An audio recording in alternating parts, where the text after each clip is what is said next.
My name is Rachel Donovan. I'm 32 years old, and for 6 years, I told myself that paying my parents' bills was just what good daughters do.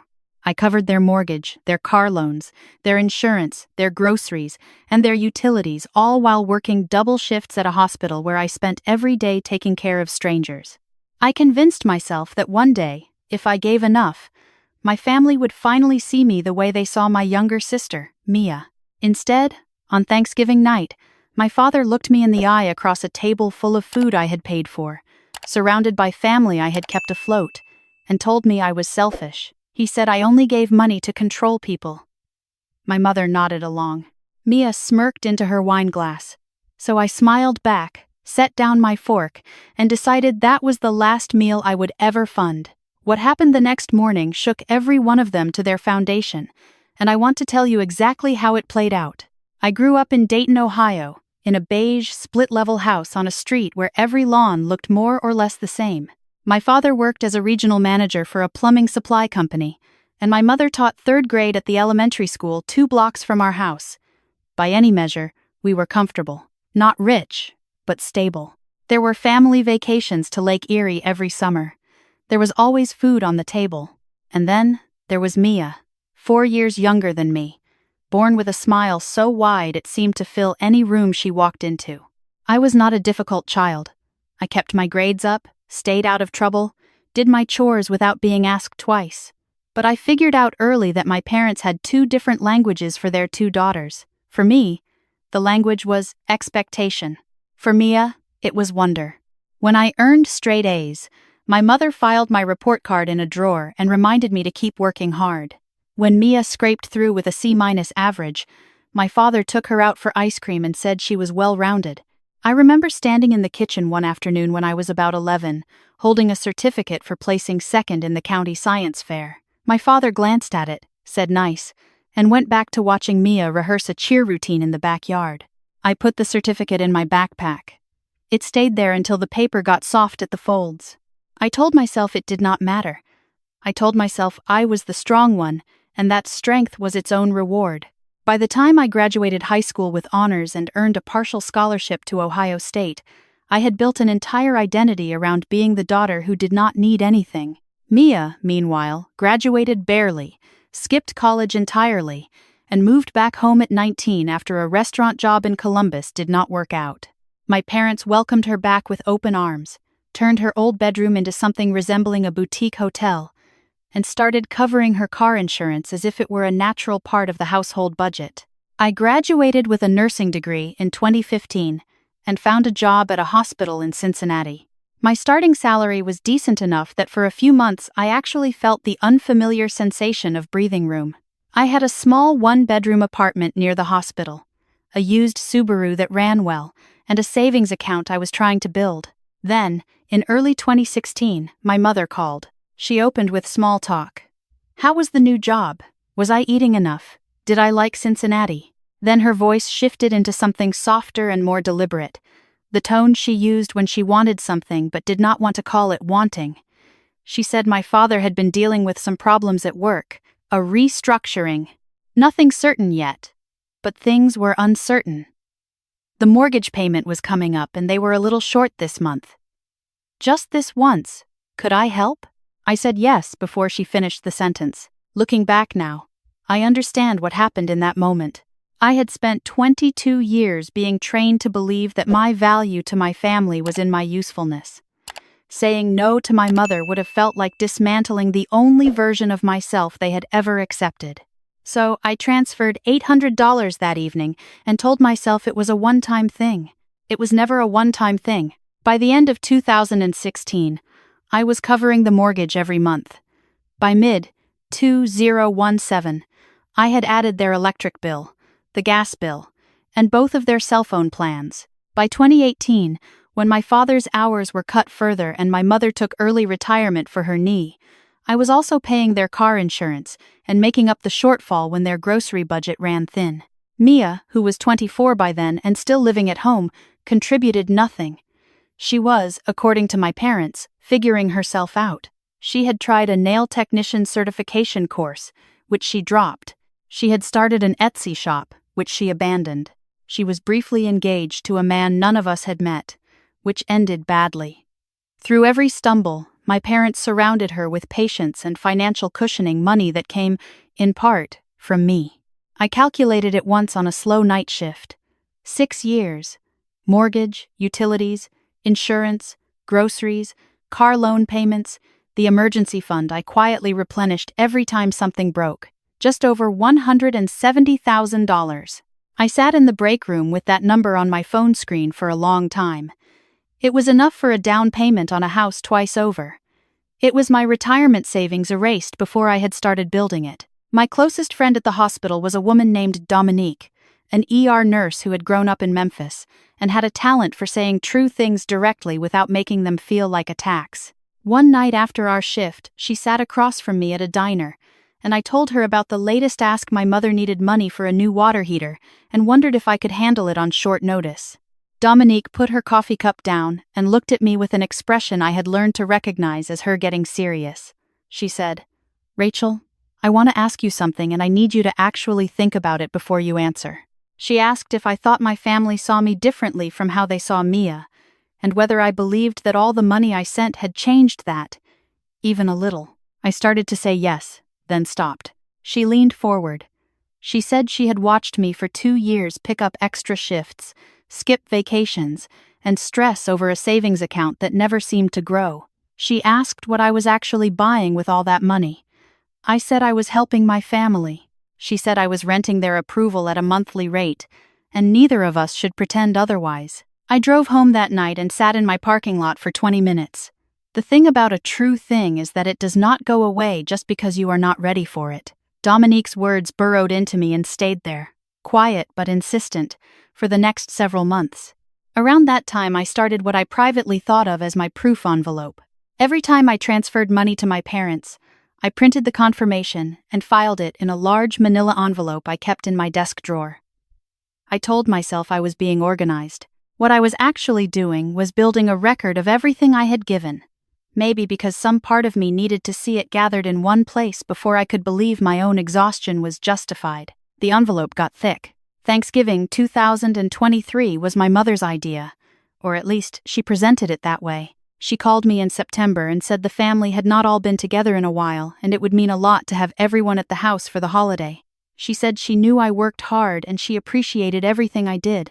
Those were the words she used, everything I did, with the particular warmth she reserved for when she wanted me to show up and perform the role of the grateful daughter who was lucky to be included. I requested the holiday off from work 3 months early. I booked my drive to Dayton. I spent $280 on groceries because I knew what it meant to show up to my mother's house empty-handed.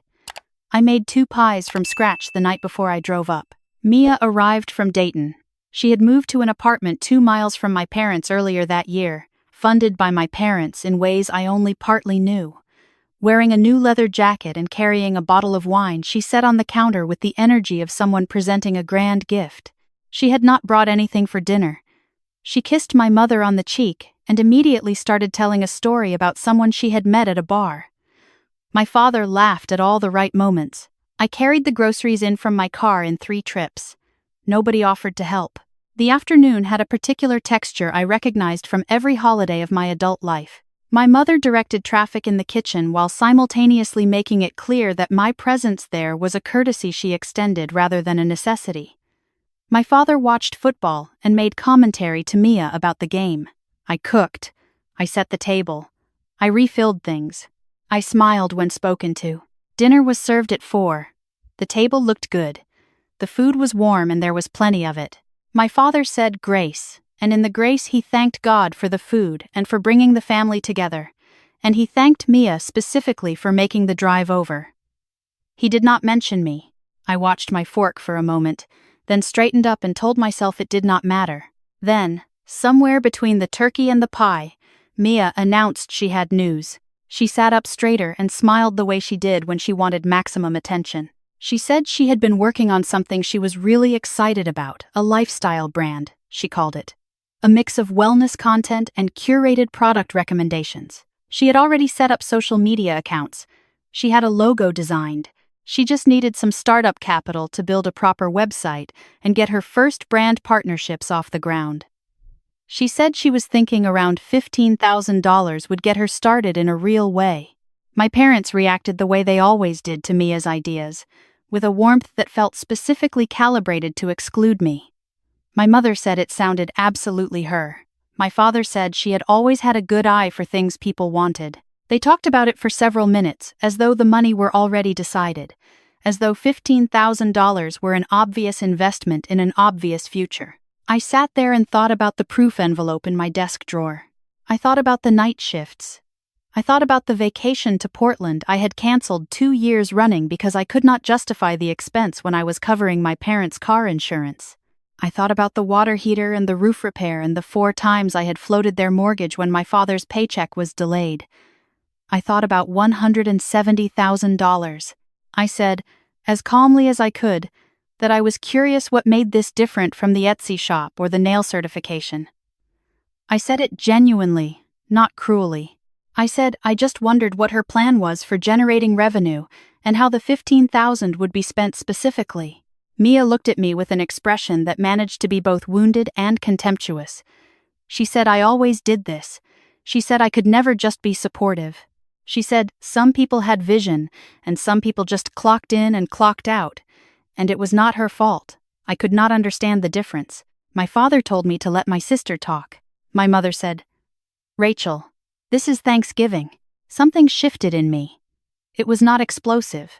It was more like a door opening onto a room I had been circling for 6 years. I looked at my father and I said, quietly, that I wanted to make sure I understood the situation correctly. I said I had been covering their mortgage for 6 years. I named the amount per month. I said I had been paying 2 car insurance policies, the electric, the gas, the internet, and the cell phone plan for 6 years. I named those amounts.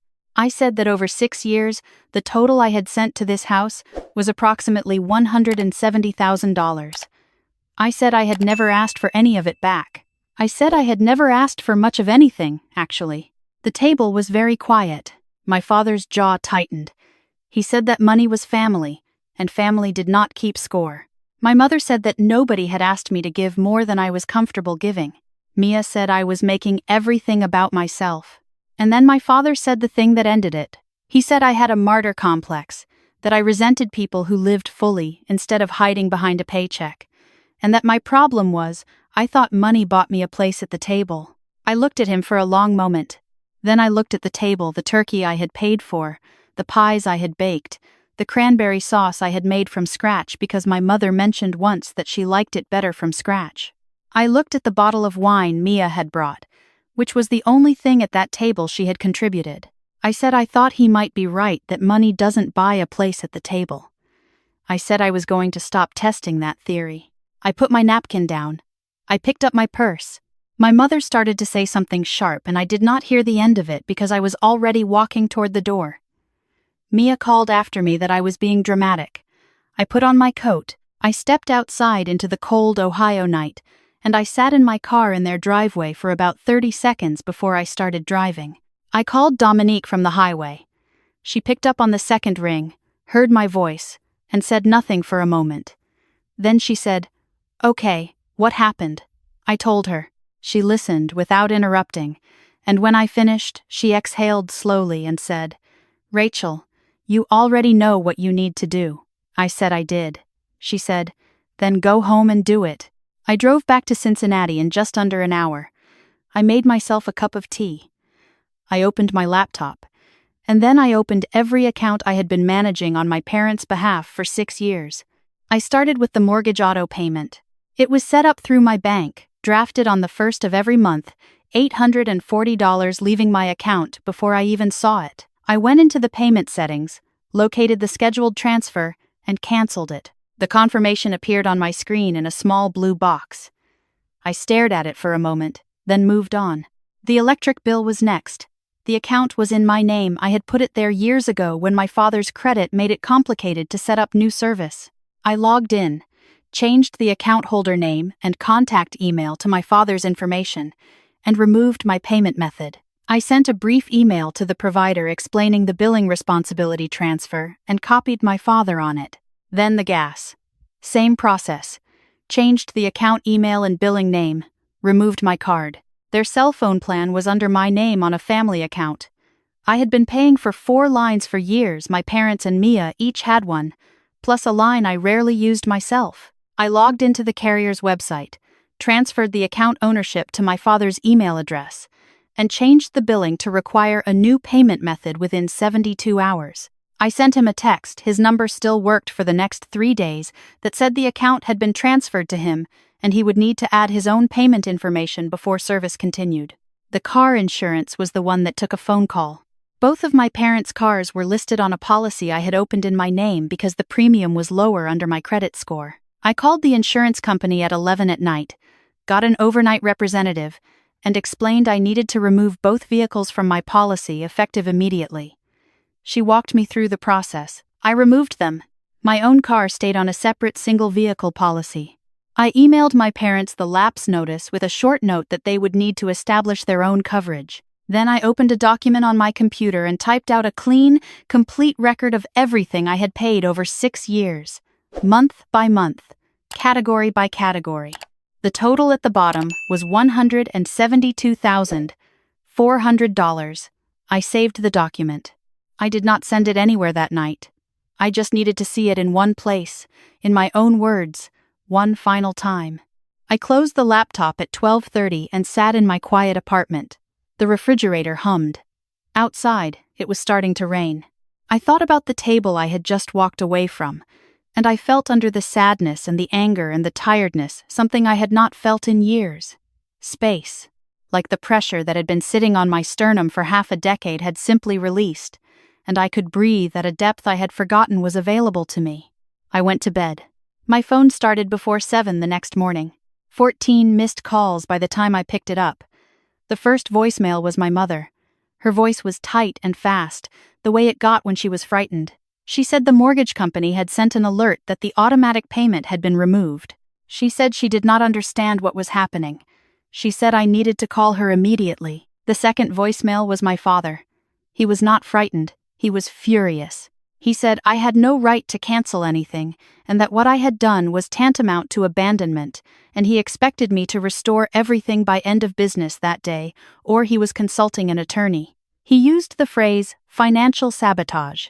He used it twice. The third voicemail was Mia.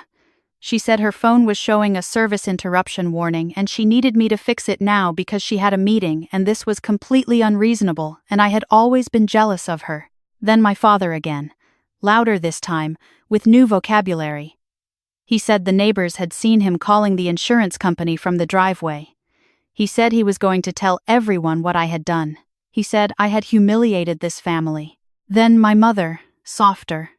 She said she knew things had gotten heated at dinner. She said families argued.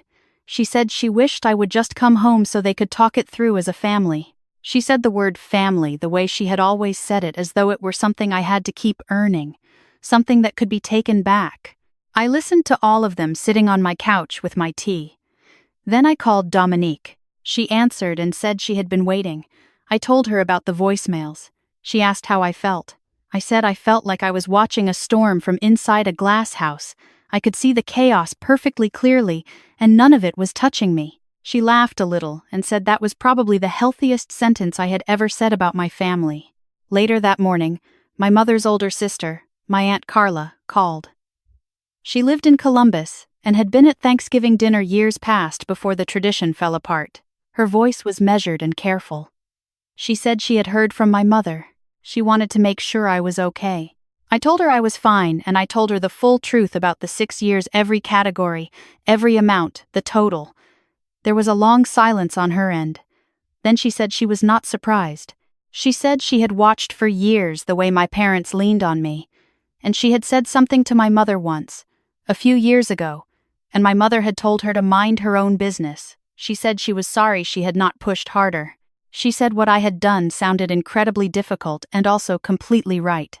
That evening my father left one final voicemail. His attorney cousin had informed him, apparently, that there was no legal obligation for an adult child to financially support parents who had not been legally declared dependent. He did not apologize. He did not acknowledge anything I had said at the table. He said he hoped I understood the damage I had caused and that when I was ready to be reasonable, they would be waiting. I did not call back. What followed over the next several months was quieter than I had expected. Word moved through the family the way it always does, selectively, reshaping itself depending on who was telling it. But Aunt Carla had already made her own calls, to my mother's other siblings, to cousins who had watched our family from the outside for years. The version they heard from her was the documented version, with numbers. It turned out more of them had noticed the pattern than I had known. One of my cousins texted me that she had never understood how I held everything together for so long. An uncle called to say he had always thought something was off about how the family leaned on me. None of them had said anything at the time. People rarely do until the thing they have been watching collapses. My parents did manage. That surprised me a little. And then it did not. My father found part-time consulting work. My mother picked up tutoring clients. The mortgage did not go into default, which told me everything I had always suspected. They were not as unable as they had let me believe. They were not people drowning. They were people who had found a current and let it carry them. And the current had been me. Mia got a job at a wellness studio.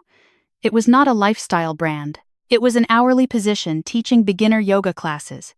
I heard about it through Aunt Carla and felt neither vindicated nor sorry. She was figuring herself out, finally, on her own time. I did 2 things in December that I should have done years earlier. The first was that I found a therapist. Her office was in a building near the hospital, easy to reach after shift. She specialized in family systems and boundaries, and in our first session she said something that rearranged things for me. She said the hardest part of leaving a role you did not choose is that you have to grieve the version of yourself who believed that playing the role perfectly would eventually be enough. I sat with that for a long time. She was right. I had not just been paying my parents' bills. I had been paying for a future in which they finally looked at me the way they looked at Mia. That future was never on offer. The grief of understanding that clearly was real, and it took months to move through properly. The second thing I did in December was open a high-yield savings account and set up an automatic transfer of everything I had been sending to my parents' house. All of it, redirected. $840 for the mortgage, the utilities estimate, the insurance amount, every category, going into my own account instead. By spring, I had more saved in 4 months than I had managed to accumulate in 3 years. I started researching houses, not apartments, houses. I still worked my shifts. I still had nights that were hard and mornings that were harder, but there was a texture to my life that had not been there before. A sense that the energy I put out each day was landing somewhere that belonged to me. In the spring, a colleague introduced me to a man named James at a dinner party. He was a high school history teacher with a habit of listening all the way to the end of a sentence before responding, which turned out to be more unusual and more attractive than I had expected. On our third date, I told him about my family, about the 6 years, about Thanksgiving and the aftermath. He did not minimize it or tell me how I should have handled it differently. He said it sounded exhausting and that he was glad I had stopped. He said people who are used to being given everything rarely notice the cost to the person giving, and that the kindest thing you can sometimes do for yourself is make the cost visible. I thought about my father's voicemail. I thought about the way he had said financial sabotage with such certainty, as though removing my name from accounts I had voluntarily opened had been an act of aggression rather than an act of reclamation. I thought about the word selfish, which my family had applied to me the moment I stopped making their comfort my primary project. The word had lost its teeth. That was the thing I noticed most clearly by summer. The words that had always had power over me, selfish, ungrateful, martyr, dramatic, had been drained of whatever charge they once carried. They were just words. They could not make me transfer money I did not want to give. They could not make me earn a place at a table I had built. My parents and I have not spoken since Thanksgiving. I do not know if we ever will in any real way. There is a version of reconciliation I would consider one that begins with acknowledgement, with honesty about what those 6 years cost me and what they took for granted. I have no evidence that version exists in them. If it surfaces someday, I will decide then. For now, the distance is not a wound I am nursing. It is simply the accurate shape of things. Aunt Carla and I have dinner when she comes through Cincinnati. She has become one of the clearest-eyed people in my life, which is something I would not have predicted, and which I am glad for. My cousin Maya texts occasionally with updates I did not ask for but don't mind knowing. It turns out the family I thought I had was actually much smaller than the family I had been funding. And the one I am building now with Dominique and James and Aunt Carla and the people who showed up when the structure fell is built entirely on what is real. I close on my house in October. 3 bedrooms, a small yard, a mortgage in my name for something that belongs only to me. I have toured it 4 times already, and each time I walk through the empty rooms I feel something I do not have a perfect word for, a kind of solidity, like standing on ground that will hold. I think about Thanksgiving sometimes, the turkey going cold, Mia's jacket, my father's face when I said I was done. I no longer feel the heat of that evening the way I did. What I feel now is closer to clarity. That night I did not lose my family. I finally saw, precisely and without distortion, what had always been true, that I had been giving to people who had decided long ago what I was worth, and the number was not very high, and no amount of money was ever going to change the arithmetic. Real family, I have come to understand, is not the people who share your last name.